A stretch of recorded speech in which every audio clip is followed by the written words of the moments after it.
नमस्कार, मैं हूं आपके साथ हेमंत कुमार और आज जिस धातु की बात करने वाले हैं वो धातु ना सिर्फ एक धातु बल्कि भारत के परिवारों से, यहाँ की संस्कृति से अंदर तक जुड़ी हुई है।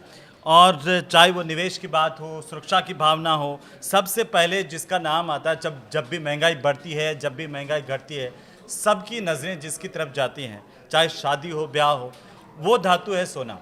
सोने में जिस तरीके से उतार चढ़ाव मार्केट में हाल के दिनों में लगातार देखने को मिल रहा है, हर कोई ये जानना चाहता है कि आने वाले दिनों के अंदर सोने में निवेश कितना सोना हो सकता है, सोने में निवेश कैसे करना है कि नहीं करना है। आगे आने वाले जो सप्ताह की बात कर लें, इस एक पूरे महीने की बात कर लें, इसमें सोने की स्टेबिलिटी को लेकर के क्या कुछ कहा जा रहा है, क्योंकि एक तरफ अमेरिका ईरान का युद्ध लगातार चल रहा है, जहां पर अब बातचीत के मुहाने पर तो दोनों देश खड़े हुए हैं, लेकिन अनिश्चितता मार्केट में लगातार बनी हुई है। और इन सब के बीच आज सोने पर बात करने के लिए हमारे साथ मार्केट के एक्सपर्ट हैं अनुज गुप्ता साहब। सर, स्वागत है आपका न्यूज़ 18 के इस पॉडकास्ट में। तो सबसे पहले हम यही जानना चाहते हैं कि सोने को लेकर के अभी हाल के मार्केट की स्थिति क्या है सर? देखिए, अगर हम पिछले 2 दिनों की बात करें तो बहुत शानदार तेज़ी हमने गोल्ड के भावों में देखी है। जहां हमने गोल्ड का भाव नीचे $4000 तक देखा था, या यूँ कहें कि 1,40,000 तक देखा था, आज गोल्ड का भाव महज 3 दिनों में करीबन 1,51,000 के आसपास आ गया। मीन्स अगर आप 3 या 4 दिनों की बात करें तो करीबन 7 से 8,000 रुपये की तेज़ी हमने गोल्ड में आती हुई देखी है। और इंटरनेशनल मार्केट में देखें तो ऑलमोस्ट $4300 मीन्स करीबन $3,300 की तेज़ी हमने जो है गोल्ड में आती हुई देखी है। तो मोमेंटम अगर आप देखेंगे तो गोल्ड का बदलता हुआ दिखाई दिया है। गोल्ड के जो पहले गिरावट की तरफ थे वो रुकता हुआ नजर आया, और कहीं ना कहीं इन्वेस्टमेंट डिमांड जो है वो यहाँ पर आती हुई नजर आई है। तो क्योंकि जिस तरीके से जियोपॉलिटिकल फंडामेंटल्स चेंज हुए हैं, वॉर को लेके चेंज हुए हैं, तो गोल्ड के अंदर भी जो रणनीति थी वो भी यहाँ पर चेंज होती हुई नजर आई है।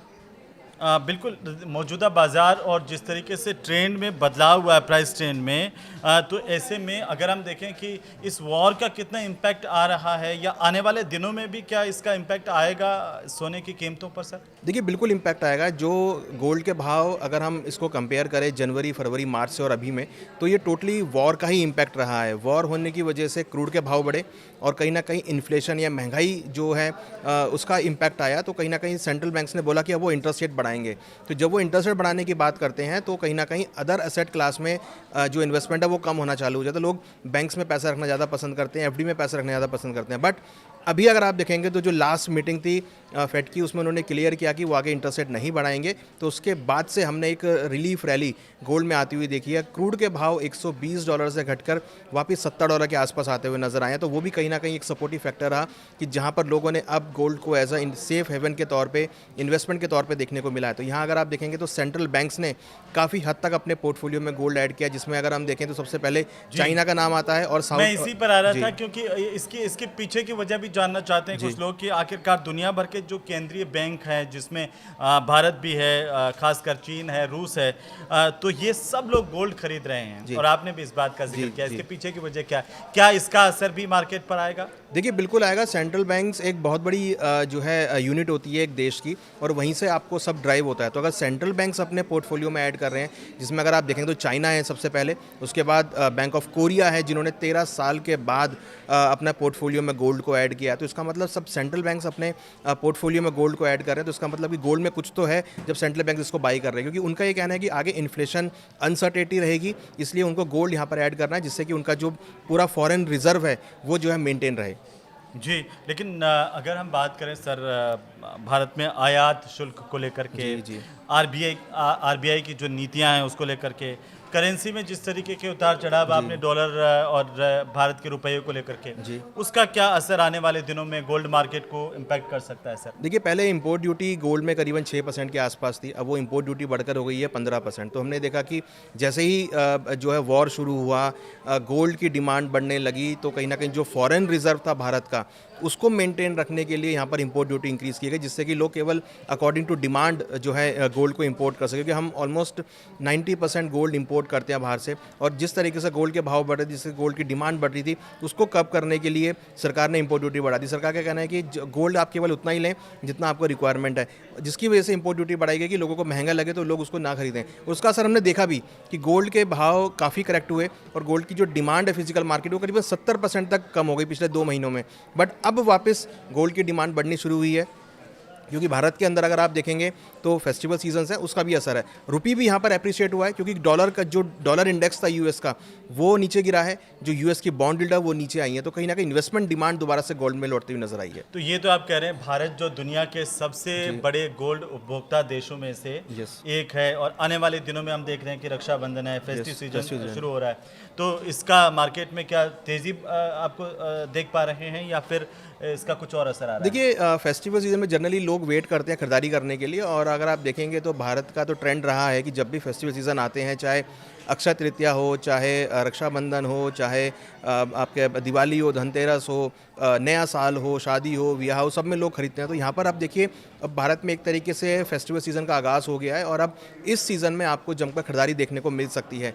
ऐसा लग रहा है कि कहीं ना कहीं लोग काफ़ी टाइम से वेट कर रहे थे प्राइस के करेक्ट होने का, तो प्राइस काफ़ी करेक्ट हो चुके हैं। अब जो तेज़ी पकड़ी है ये कहीं ना कहीं मोमेंटम आपको ऊपर की तरफ लेके जाएगी, और जो ग्राहक पहले मार्केट से बाहर हो गए थे अब शायद वो दोबारा से आते हुए नजर आए। हालांकि यहाँ पर अभी भी आप देखेंगे कि रुपी को लेकर या डॉलर को लेके या वॉर को लेके काफ़ी अनसर्टेनिटी है, क्योंकि ट्रम्प साहब का जो मूड माहौल है वो कभी भी चेंज हो सकता है। बट फिलहाल जिस तरीके का मोमेंटम आया तो लग रहा है कि शॉर्ट टर्म में जो गोल्ड की गिरावट थी वो रुक गई है और गोल्ड ऊपर की तरफ बढ़ना चालू हुआ है।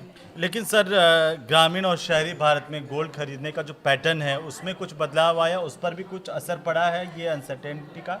देखिए बदलाव तो आया है। गोल्ड के इन्वेस्टमेंट पहले लोग केवल फिजिकल फॉर्म में करते थे, अब और इवन पहले लोग जो गोल्ड लेते थे वो ज्वेलरी फॉर्म में ज़्यादा गोल्ड लेते थे।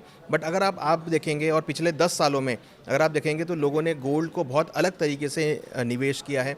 उन्होंने ज्वेलरी की जगह गोल्ड के कॉइन्स, गोल्ड के बार, गोल्ड के रॉ गोल्ड को इन्वेस्टमेंट किया, प्लस सोवरेन गोल्ड बॉन्ड को लोगों ने अपने पोर्टफोलियो में ऐड किया। उसके साथ साथ गोल्ड ETF की डिमांड, डीमैट के अंदर गोल्ड रखना, ये ट्रेंड बहुत प्रचलन में आया है। तो कहीं ना कहीं हमने देखा पिछले 5 सालों में लोगों की जो इन्वेस्टमेंट करने का स्टाइल है गोल्ड के अंदर वो बहुत चेंज हुआ है। लोगों ने SIP के फॉर्म में गोल्ड को ऐड किया है, हर एक करेक्शन में ऐड किया, हर एक डिप पर ऐड किया है। तो यहाँ अगर आप देखेंगे तो अभी भी गाँवों में अगर आप जाएंगे 2 टियर सिटी या 3 टियर सिटी में तो लोग अभी भी फिजिकल गोल्ड रखना पसंद करते हैं। जो गोल्ड है उसकी कितनी भूमिका मार्केट में आप देख रहे हैं अभी?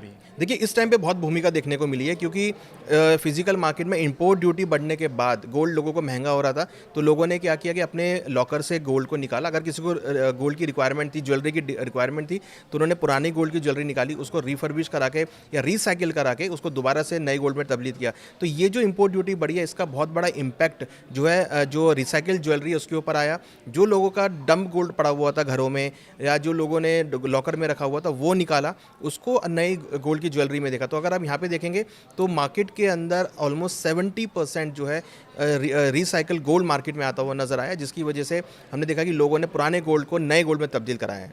अब सबसे महत्वपूर्ण जो सेगमेंट आता है वो आता है कि निवेश को लेकर के सलाह क्या होगी, या फिर इसके अलावा क्या विकल्प हैं भारत के बाज़ार में लोगों के सामने, और आपकी सलाह क्या है? तो मैं इस पे सबसे पहले आना चाहता हूं कि जो आज के वक्त में जिस तरीके से फिजिकल गोल्ड है जी, आपने बात की, डिजिटल गोल्ड की आपने बात की, ETF और सॉवरेन गोल्ड की आपने बात की है, ये जो बॉन्ड वाला जो आपने कहा इसमें भी निवेश, इनमें से सबसे बेहतर विकल्प कौन सा है? किसमें ज़्यादा समझदारी है कि हमारे दर्शक जो देख रहे हैं वो निवेश कर पाएँ? देखिए अब इसमें 2-3 चीज़ें हैं कि आपका रिक्वायरमेंट क्या है। अगर आपको लगता है कि आपके घर में शादी भी है जहाँ पर डिजिटल के काम नहीं चल सकता, फिजिकल चलेगा, तो आपको फिजिकल लेना पड़ेगा, तो वो आप फिजिकल ले सकते हैं। आपको लगता है कि नहीं अभी मेरे को शादी में रिक्वायरमेंट अभी नहीं है बट 1 साल बाद रिक्वायरमेंट होगी, तो अभी आप डिजिटल गोल्ड में या गोल्ड ETF में या बॉन्ड के थ्रू आप इन्वेस्टमेंट कर सकते हैं। जब आपको रिक्वायरमेंट हो फिजिकल की तब आप उसको कन्वर्ट करा सकते हैं फिजिकल में, क्योंकि देखिए फिजिकल रखना उतना सही नहीं रहता। फिजिकल में आप छोटी क्वांटिटी नहीं ले सकते हैं,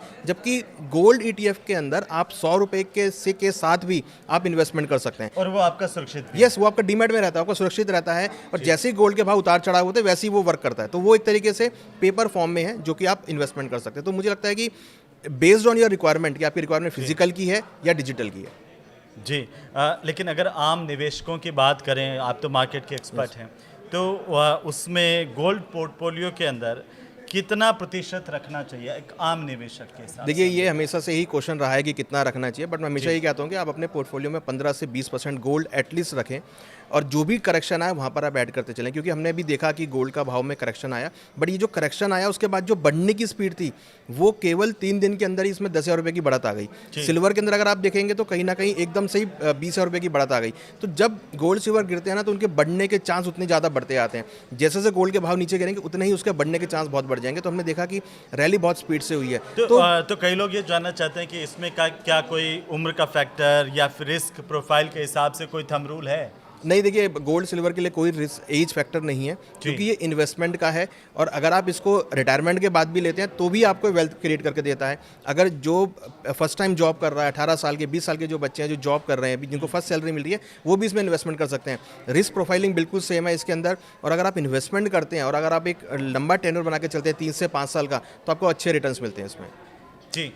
लेकिन अनुज सर, मैं एक बहुत इम्पोर्टेंट सवाल आपसे पूछने वाला हूँ, क्योंकि बार बार ये कंपैरिजन मार्केट के भीतर होता भी है कि gold versus silver, gold versus equity या गोल्ड वर्सेस रियल एस्टेट।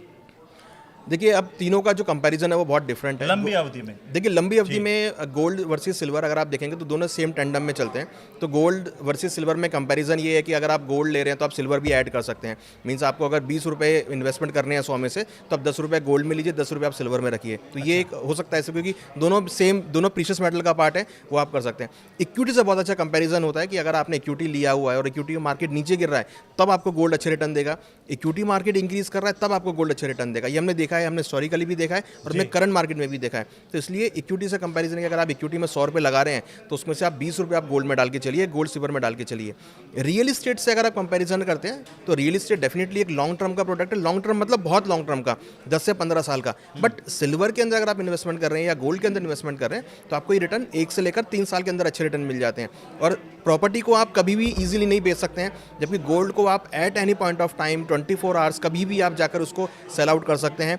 जितना पैसा आपको जो प्रॉपर्टी में आप लगाते हैं उससे कम पैसे में आप गोल्ड सिल्वर में पैसा लगा सकते हैं। 1 से 5 साल तक कोई अगर निवेश करना चाहता है तो उसको गोल्ड में निवेश करना चाहिए। चाहिए। यस, बिल्कुल करना चाहिए, क्योंकि देखिए उसका फिजिबल है, लिक्विडिटी बहुत इजीली है और आप उसको पूरे वर्ल्ड में कहीं भी बेच सकते हैं। जबकि प्रॉपर्टी को आप हर जगह नहीं बेच सकते हैं, वो केवल उसी लोकेशन पे बिकेगी। लेकिन एक टर्म आती है इसमें कि करेंसी को लेकर के कि करेंसी डीवैल्यूएशन, यस, है ना। तो उसके लिहाज से अगर हम देखें कि अभी महंगाई है या करेंसी डीवैल्यूएशन, और तो इसमें क्या कोई इम्पैक्ट आ सकता है? देखिए, गोल्ड एक अपने आप में करेंसी है। जी। अगर आपकी जेब में गोल्ड रखा है तो आप उसको किसी भी कंट्री में जाकर उसको आप कैश करा सकते हैं। बट यहाँ पर कहीं ना कहीं जो एक पर्टिकुलर इकोनॉमी की करेंसी होती है उससे फ़र्क पड़ता है, क्योंकि जब आप इंपोर्ट करते हैं और सपोज जैसे हमारी इंडियन रुपी यहाँ पर वीक हो रहा है, तो अगर आप इंपोर्ट करें तो आपको इंपोर्ट कॉस्टली पड़ता है। तो वो कहीं ना कहीं इन्वेस्टर की जेब पे भारी पड़ता है कि भाई रुपी वीक होने की वजह से डीवैल्यूएशन के दौर में भी एक अच्छा बचाव का माध्यम हो सकता है गोल्ड खरीदना, अगर आप इसमें निवेश करते हैं। अगर करेंसी वीक होती है तो तब भी गोल्ड आपका एप्रिशिएट होता है। अगर आपके पोर्टफोलियो में गोल्ड रखा है और आपकी अगर करेंसी वीक हो रही है तो गोल्ड उतनी स्पीड से आपको इंक्रीमेंट देगा। जी। अब जल्दी से हमारे दर्शकों को आप एक सलाह दे दीजिए कि क्या जो लोग निवेश करना चाहते हैं उन्हें गोल्ड में निवेश करना चाहिए 1 से 5 साल तक के निवेश को? देखिए, बिल्कुल करना चाहिए। अगर आप निवेश करेंगे तो ही आपको इसमें इसका बेनिफिट पता लगेगा। आप गोल्ड लीजिए, आप हर एक डिप पर बाय करते चलिए, एक साथ सारा पैसा मत लगाइए। हम कभी एडवाइस नहीं करते कि आप एक साथ पैसा लगाइए। आप SIP फॉर्म में जाइए, हर महीने आप कुछ क्वांटिटी ऐड करते चलिए, और जब आप ऐड कर लेंगे तब आपको दिखाई देगा कि लंबी अवधि में आपको अच्छे रिटर्न देखने को मिले। ये हिस्टोरिकली प्रूव रहा है।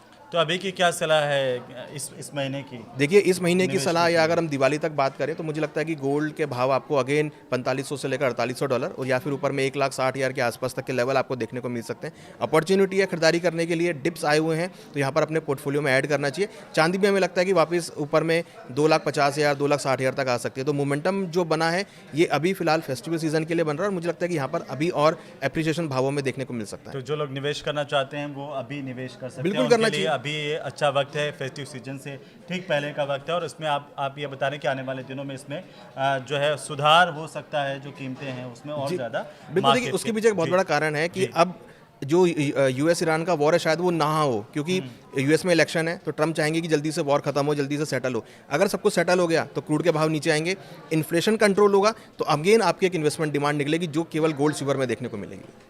बहुत बहुत शुक्रिया अनुज जी, आज आपने बहुत सारी अच्छी बातें बताई और काफ़ी सारे लोगों को कई चीज़ें जो है वो पहली बार भी जानने को मिलती है आपसे। तो बहुत शुक्रिया। तो उम्मीद है कि आप सबको पसंद आया होगा हमारे पॉडकास्ट, और अगर आपको कुछ और सवाल हैं जो अगले पॉडकास्ट में हम ले सकते हैं तो आप हमें ज़रूर से लिख भेजिए, और इसके साथ साथ अगर अच्छा लगे तो आप इसे लाइक कीजिए, शेयर कीजिए। नमस्कार।